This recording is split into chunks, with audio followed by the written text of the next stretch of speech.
Élus du Seigneur, soyez les bienvenus. La vérité ne frappe jamais avec délicatesse. Par moments, elle enfonce la porte avec violence et met en pleine lumière tous les serpents qui se terraient dans l'ombre. Élus, préparez-vous solidement, car ce qui va suivre, ce qui se passe en cet instant, représente un retournement si spectaculaire que même les scénaristes d'Hollywood le refuseraient, le trouvant trop proche de la réalité brute. Ce que vous allez découvrir n'est ni une rumeur vague, ni une amplification exagérée, ni une suspicion irrationnelle. C'est la vérité pure. La réalité brutale et inconfortable de ce qui survient lorsqu'on ourdit des complots dans votre dos et qu'on finit par comprendre que l'univers vous réserve bien mieux. Des enquêteurs, et non la police ordinaire. Et croyez-moi, ces enquêteurs travaillent sans relâche, jour et nuit. Voici un fait qui pose l'ambiance. Plus de 70% des confessions ne naissent pas d'un remords sincère, mais d'une peur viscérale. La vérité les expose en premier. C'est précisément ce qui se produit ici. Quelqu'un n'a pas soudainement retrouvé une morale oubliée. Il a été saisi par la peur, une peur authentique, celle qui surgit quand il réalise que le guet-apens qu'il vous avait destiné est en train de se refermer sur lui-même. Mais soyons francs un moment, n'est-il pas incroyable de vivre une existence si puissante que certains doivent se confesser pour enfin trouver le sommeil? Vous n'êtes pas ordinaire. Vous incarnez un chapitre décisif. Vous êtes le climax de la saison. Et les antagonistes, eh bien, disons simplement qu'ils manquent cruellement d'intelligence. Si tramer contre vous était un sport collectif, ils auraient quand même perdu lamentablement. Au-delà des plaisanteries, il existe une explication profonde à cette atmosphère si lourde, si étrange, si chargée de tension. C'est que, lorsque la vérité finit par jaillir, elle ne chuchote pas, elle explose avec force.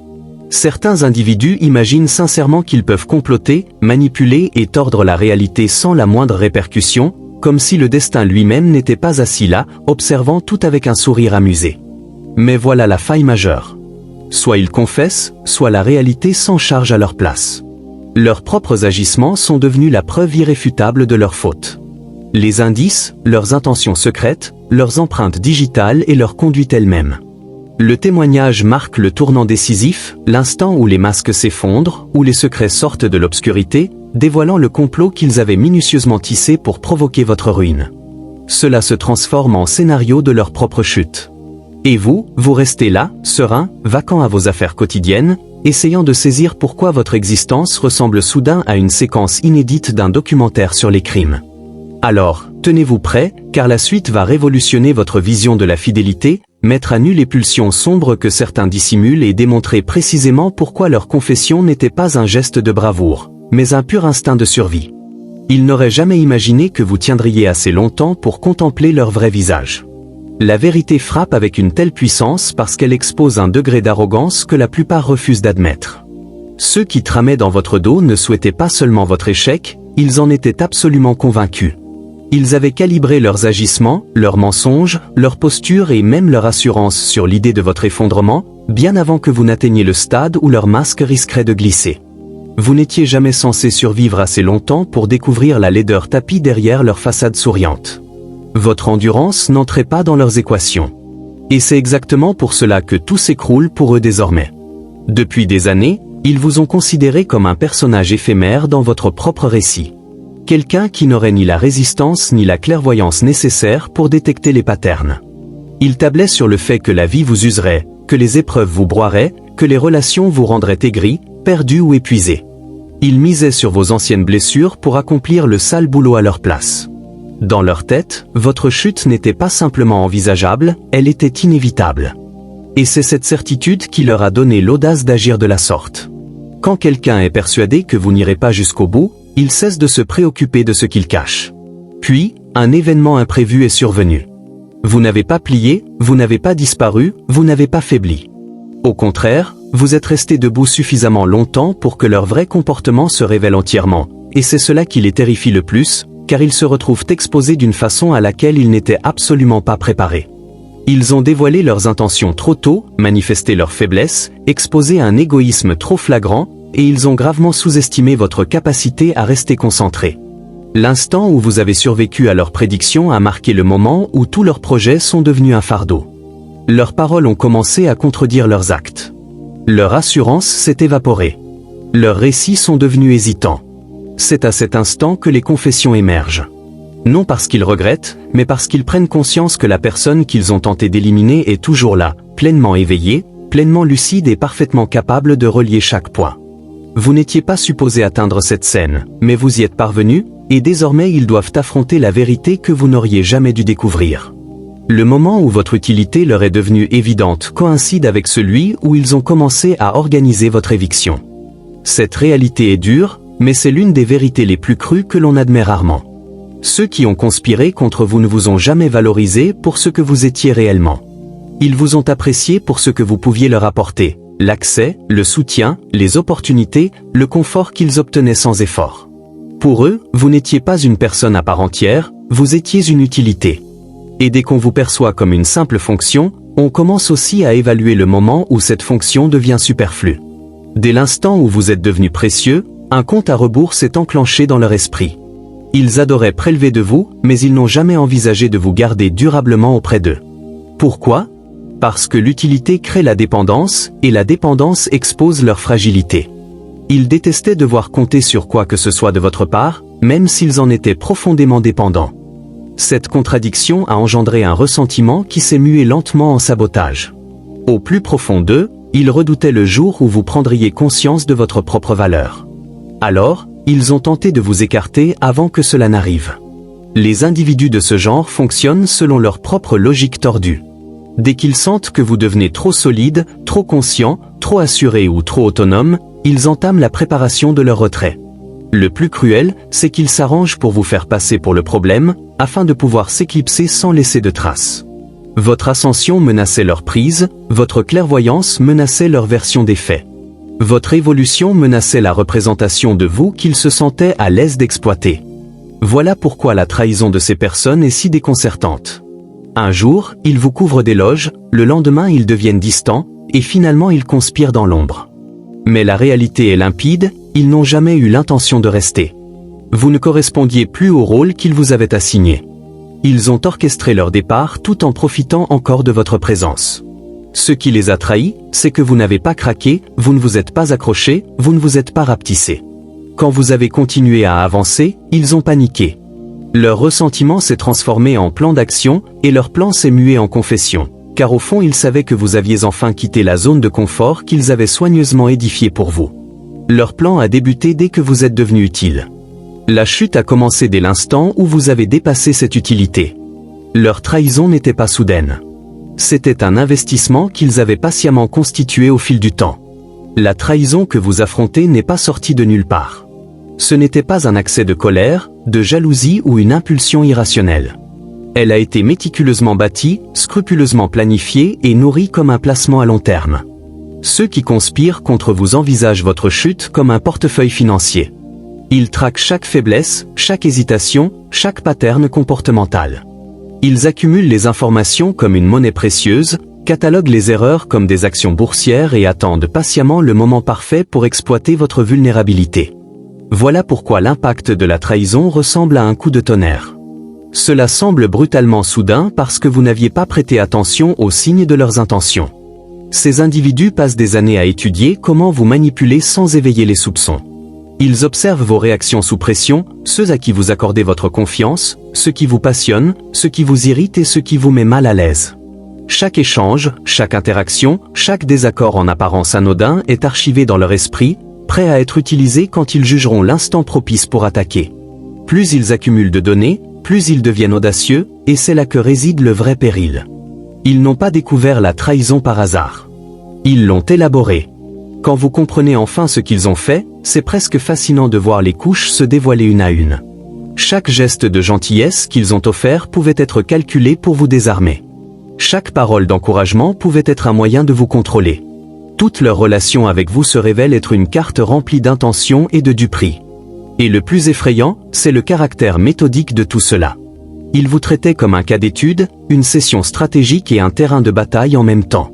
Ce qui les trahit toutefois, c'est qu'ils partaient du principe que leur portefeuille ne serait jamais examiné. Ils n'avaient pas prévu que vous feriez les connexions, que vous observeriez les points, que vous détecteriez le motif et que vous comprendriez que rien n'était fortuit. Leur trahison n'a jamais été un instant isolé. C'était un processus lent et délibéré, conçu pour vous rendre impuissant. Mais en survivant, en observant et en analysant, vous transformez ce portefeuille en une expertise complète. L'ensemble de leur schéma devient la preuve de leurs réelles intentions. La construction soigneuse de votre chute se mue désormais en démonstration de leur culpabilité, et cette révélation est bien plus puissante qu'un acte impulsif et violent. Ils ont édifié le piège, mais vous l'avez détecté dès les premiers signes. Ils pensaient que vous vous effondreriez en silence, sans lutte publique. C'est là que leur arrogance devient évidente. C'est criant. Ceux qui conspirent contre vous n'auraient jamais envisagé que vous répondriez avec une telle lucidité, une telle force et une telle conscience. Selon leurs calculs, vous étiez supposé vous écrouler discrètement, vous retirer, créer confusion et doute pour permettre à leur plan de se dérouler sans entrave. Ils comptaient sur votre calme, votre isolement et votre docilité. Le type de personne qui plie sous la pression sans créer d'éclaboussure. C'est cette conviction qui leur a donné de l'assurance. C'est cette conviction qui leur a permis de révéler leurs vraies intentions. Ils ne s'attendaient pas à ce que vous percerez leurs mensonges. Chaque manipulation, chaque tromperie, chaque agenda secret avait été conçu en supposant que vous ne les confronteriez jamais ouvertement. Ils avaient imaginé un scénario où le choc vous paralyserait, où la peur vous enfermerait et où leur projet avancerait sans obstacle. Mais vous n'avez pas réagi de cette façon. Vous n'avez pas capitulé. Vous n'avez pas pleuré, vous n'avez pas fui. Au contraire, vous êtes resté droit, vigilant et attentif. Vous n'aviez pas besoin d'hurler ni de vous emporter. Vous avez laissé votre conscience opérer. Votre présence sereine et stable est devenue un miroir reflétant leurs intentions et exposant ce qu'ils croyaient pouvoir garder caché. Quand on résiste publiquement, même de manière subtile, cela détruit l'illusion qu'ils avaient patiemment construite. Leur assurance chancelle parce que leur pouvoir reposait entièrement sur le secret et la domination.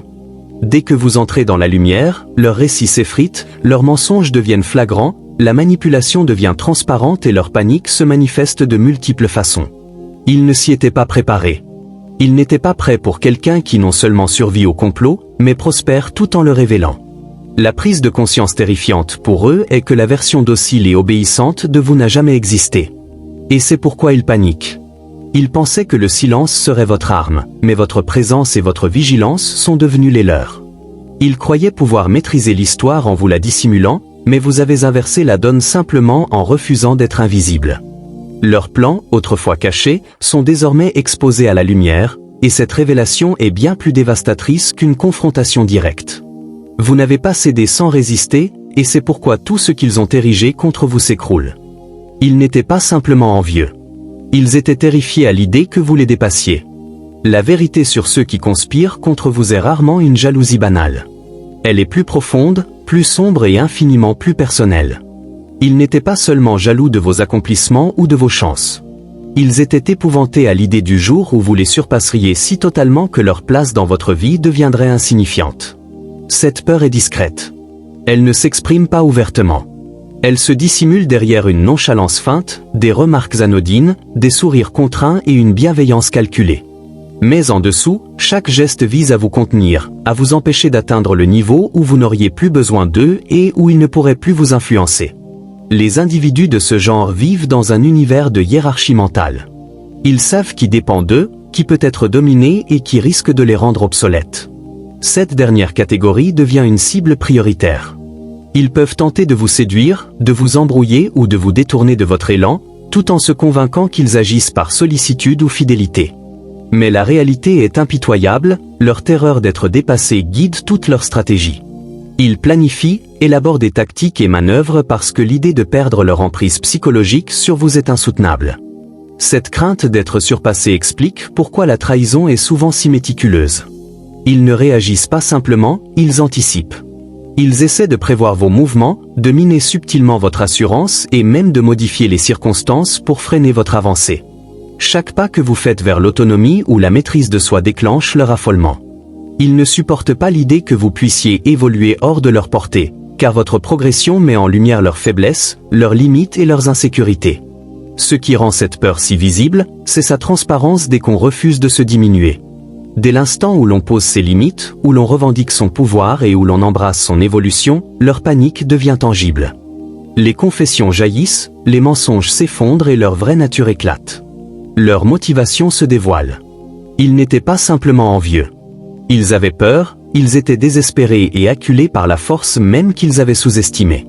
Ils comprennent alors que plus ils s'exposent, plus ils se sentent impuissants face à vous, et plus vous grandissez dans la puissance irrésistible de votre ascension. Ils ont confessé parce que vous avez compris que la vengeance n'était pas nécessaire. La réalité s'en occupe déjà. La confession à laquelle vous assistez ne provient pas d'un sentiment de culpabilité, d'une morale retrouvée ou d'un sursaut de conscience. Elle naît de la peur pure. Ceux qui conspirent contre vous partent du principe que le pouvoir est entre leurs mains, que le contrôle de votre existence leur confère l'avantage. Ils croient qu'en prenant l'initiative, en manipulant les événements ou en repoussant les bornes, ils peuvent imposer les résultats. Ce qu'ils négligent, c'est que la réalité a une manière implacable d'équilibrer les choses, souvent d'une façon qu'ils n'auraient jamais anticipée. Quand ils confessent, ce n'est pas par remords, c'est parce qu'ils voient que votre vie, votre conscience et votre présence sont déjà en train de déjouer leurs plans sans que vous ayez à intervenir. Vous ne cherchez pas la revanche. Et c'est exactement cela qui les affole. Une personne vindicative et prévisible, ils peuvent l'anticiper, la contrer.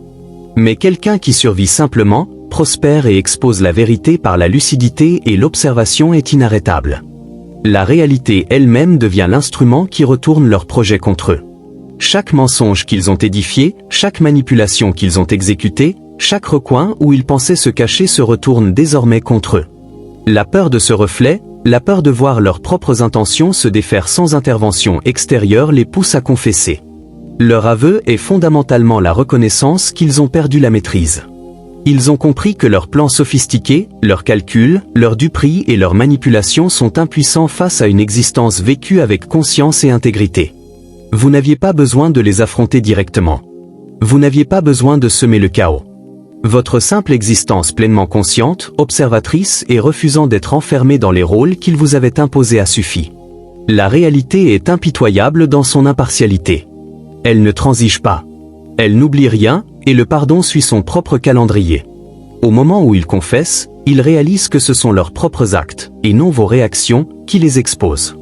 Vous représentez une force qu'ils ne peuvent plus dominer, et les mécanismes même qu'ils ont tenté de manipuler se sont déjà retournés contre eux. Leur confession n'est que la reconnaissance officielle que l'univers et votre présence inébranlable avaient déjà remporté la bataille qu'ils croyaient devoir engager. Ils désiraient votre disparition parce que votre existence rendait leurs mensonges intenables. Le plus douloureux dans la trahison, c'est de réaliser que ce n'est pas toujours ce que vous avez fait qui importe, mais la menace que votre simple présence constitue. Les individus qui conspirent contre vous ne vous haïssent pas seulement, ils vous craignent. Votre existence, votre conscience et votre lucidité agissent comme des miroirs reflétant leurs véritables intentions, exposant chaque incohérence dans le récit qu'ils se racontent à eux-mêmes et au monde. Ils ont besoin que vous partiez, non pour une faute précise que vous auriez commise, mais parce que plus vous restez, plus il devient difficile pour eux de maintenir leurs illusions méticuleusement construites. Chaque mensonge qu'ils ont tissé, chaque manipulation qu'ils ont employée, chaque projet secret qu'ils ont nourri reposait sur votre absence, votre ignorance ou votre silence. Ils pensaient pouvoir contrôler l'histoire en vous gardant dans l'ombre, mais dès que vous avez percé leur tromperie, leurs fondations entières ont commencé à trembler. Votre prise de conscience représente une menace parce qu'elle rend la transparence inéluctable. Une fois que vous existez pleinement et que vous observez clairement leurs récits, leurs intentions et leurs manipulations deviennent impossibles à cacher. Les mensonges censés les protéger se transforment en chaînes qui les attachent à la vérité qu'ils ont fui.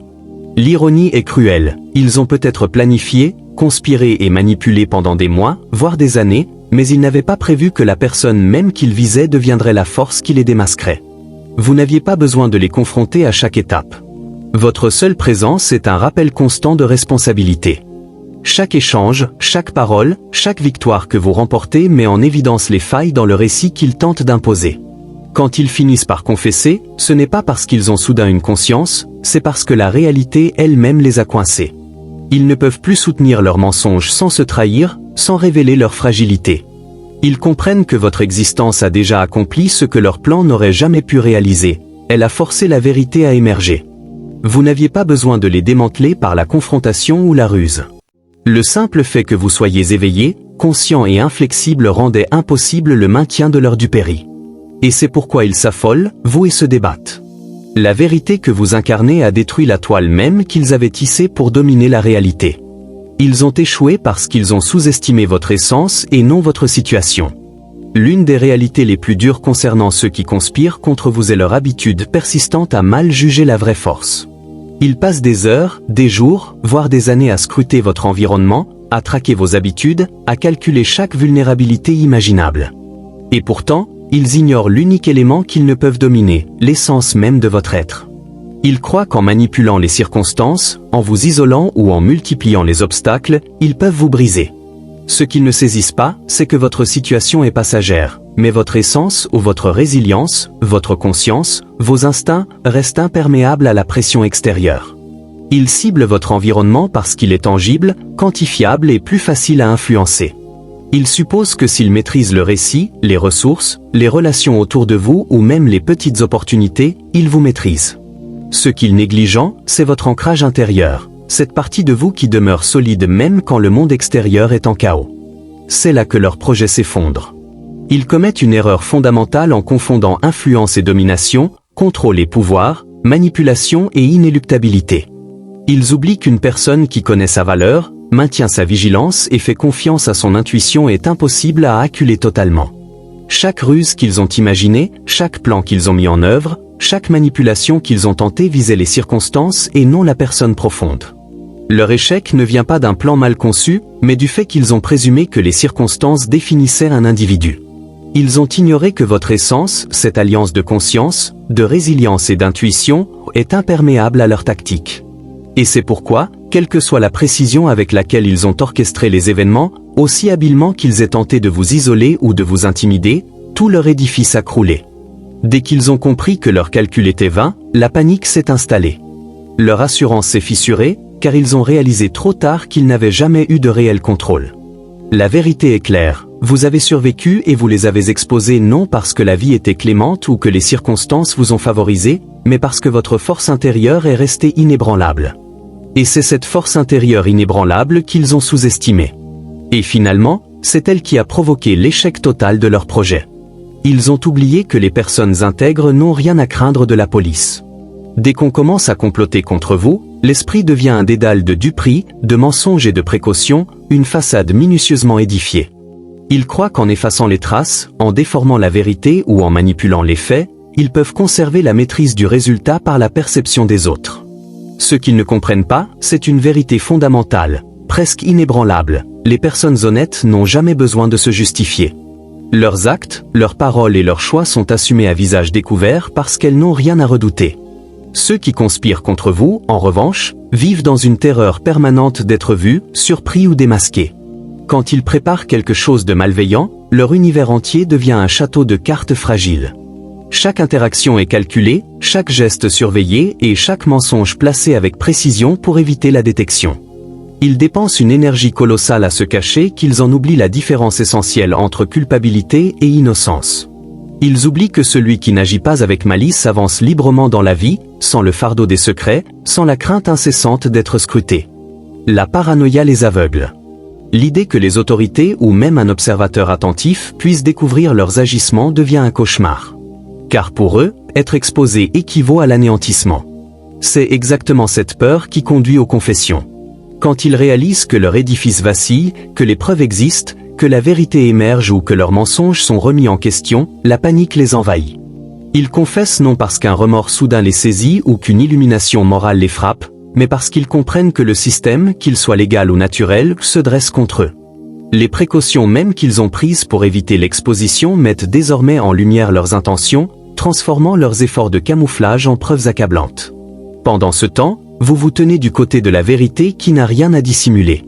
Votre transparence, votre intégrité et votre conscience vous placent dans une position où leurs tactiques ne peuvent vous atteindre. Ils ont mal calculé parce qu'ils ont cru que la tromperie pouvait les protéger d'une personne comme vous, quelqu'un dont la présence, l'observation et l'honnêteté rendent la vérité inévitable. Et cette prise de conscience les submerge, la peur les poussant à confesser, non par conviction ou morale, mais parce qu'ils savent que la réalité et la justice s'occuperont des conséquences qu'ils ont si désespérément tenté d'esquiver. Ils ont réalisé trop tard que vous n'étiez jamais destiné à mériter l'avenir, selon eux. Le plus sombre dans le complot contre quelqu'un n'est pas toujours l'acte en soi. C'est la mentalité qui le soutient. Ceux qui voulaient vous nuire n'ont jamais véritablement vu en vous quelqu'un digne d'épanouissement, de réussite ou de bonheur. Dans leurs calculs, votre avenir n'était pas à encourager. Il était à contrôler, à restreindre ou à effacer. Ils ne vous ont jamais perçu comme une personne dotée de potentiel. Ils vous voyaient comme un obstacle, une ressource ou un pion. Leur conspiration ne visait pas seulement à prendre l'avantage. Elle cherchait à s'assurer que vous ne réaliseriez jamais pleinement votre puissance, ni ne revendiqueriez la vie que vous étiez appelé à vivre. Ce qui est terrifiant, c'est la discrétion avec laquelle cette conviction s'exprime. Ce n'est pas toujours verbal ou agressif. Souvent, elle se cache derrière des rejets anodins, un comportement passif-agressif ou des conseils calculés destinés à vous maintenir dans un état de petitesse.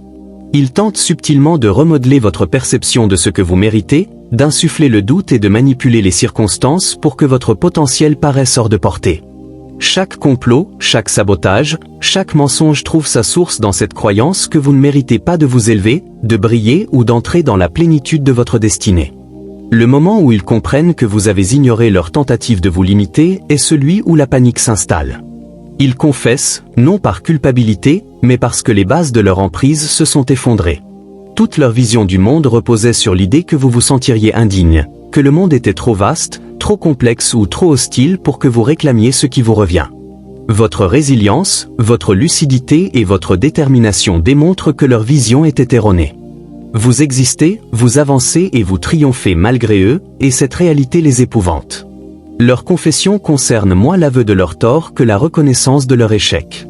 Ils voient peut-être pour la première fois que leur conviction de votre indignité était un mensonge qu'ils se racontaient pour justifier leur cruauté. Votre présence, votre croissance et votre survie prouvent que vous avez toujours été digne de cet avenir. Et cette prise de conscience est à la fois leur terreur et leur défaite. Vous n'avez jamais été destiné à être entravé par leurs limitations. Et c'est la vérité la plus destructrice pour quiconque a tenté de vous enfermer. Ils ne s'attendaient pas à ce que vous disposiez de preuves mémorielles et d'une intuition en alerte. L'un des pouvoirs les plus sous-estimés de la personne ciblée est sa capacité à observer, à se souvenir et à établir des connexions que d'autres croient rester invisibles. Ceux qui conspirent contre vous agissent avec la certitude trompeuse que la manipulation suffit, que les mensonges effacent leurs traces et que la maîtrise des circonstances est l'arme suprême. Ils négligent un élément décisif, vous ne subissez pas simplement les événements. Vous les enregistrez, consciemment ou inconsciemment, grâce à une alliance de mémoire, d'intuition et de preuves. Chaque parole prononcée, chaque geste accompli, chaque attitude suspecte est capturée et analysée. Ils ne s'attendent pas à ce que vous releviez ce qu'ils pensaient anodin. Les preuves, qu'elles soient concrètes ou figurées, deviennent vos alliés silencieuses. Les messages, les appels, les échanges ou même les comportements fugaces qui leur semblaient insignifiants sont cruciaux pour vous. Associés à la mémoire, vous reconstruisez des chronologies, détectez les contradictions et cartographiez leurs intentions avec exactitude. L'intuition complète le tableau, il ne s'agit pas seulement de ce qui s'est produit, mais du pourquoi, des motivations inavouées et du décalage entre les mots et les actes. Ce qui était censé rester flou vous apparaît soudain limpide. Ils pensaient que vos réactions seraient purement émotionnelles, mais vous agissez sur des faits et sur l'instinct, et cette combinaison les terrifie. Voilà pourquoi leur panique et finalement leur confession paraissent presque inévitables. Ils ne s'attendaient pas à ce que quelqu'un possède une vision aussi globale de leur manœuvre. Ils croyaient que le secret, le charme et la manipulation les protégeraient. Mais quand ils réalisent à quel point vous avez observé, connecté et retenu, il est trop tard. Chaque voile qu'ils ont tenté d'ajouter s'est dissipé. Les patterns sont incontestables. Ces outils qu'ils ont ignorés ou votre mémoire, votre intuition et votre capacité à compiler les preuves, deviennent le mécanisme qui les expose. Ils confessent non par remords, mais parce qu'ils comprennent que votre lucidité ne laisse aucune place à la tromperie. La carte de leurs intentions existe dans votre esprit, et la réalité la confirme. Vous avez raison. Ils ont mal jugé à qui ils s'attaquaient, et cette erreur d'évaluation devient leur chute. Ils ont réalisé trop tard que vous êtes le pire type de personne à trahir, parce que vous ne cherchez pas la vengeance, mais la clarté. Pour un manipulateur, la personne la plus dangereuse n'est pas celle qui prépare des représailles, mais celle qui refuse de suivre entièrement leurs règles. Les individus qui ont tenté de vous trahir ont commis une erreur fatale de calcul. Ils ont supposé que la trahison déclencherait colère, violence ou désir désespéré de revanche. Ce qu'ils n'ont pas saisi, c'est que vous fonctionnez autrement. Vous ne réagissez pas sur l'impulsion. Vous ne laissez pas les émotions commander vos choix, et vous ne gaspillez pas votre énergie à riposter. Au contraire, vous recherchez la clarté, la vérité et la compréhension profonde. Et cela est bien plus destructeur qu'une contre-attaque impulsive. Quand vous poursuivez la clarté, vous disséquez chaque acte, vous analysez chaque parole et vous déterrez chaque motif caché. Vous observez les patterns sur la durée, vous établissez des liens entre des comportements en apparence déconnectés. Vous exposez la stratégie qui était censée rester invisible. Votre approche calme et méthodique démantèle leur récit plus profondément qu'une confrontation bruyante ne l'aurait fait. Si cette analyse vous a profondément touché, si elle vous semble pertinente et révélatrice, abonnez-vous à la chaîne pour dévoiler encore plus de vérités que l'on cherche souvent à occulter. N'oubliez pas d'aimer, de commenter et de partager afin que d'autres découvrent comment la conscience, la résilience et la lucidité transforment la trahison en une force inébranlable. Votre engagement permet à ces enseignements d'émerger dans la lumière. Que Dieu vous bénisse abondamment et toujours.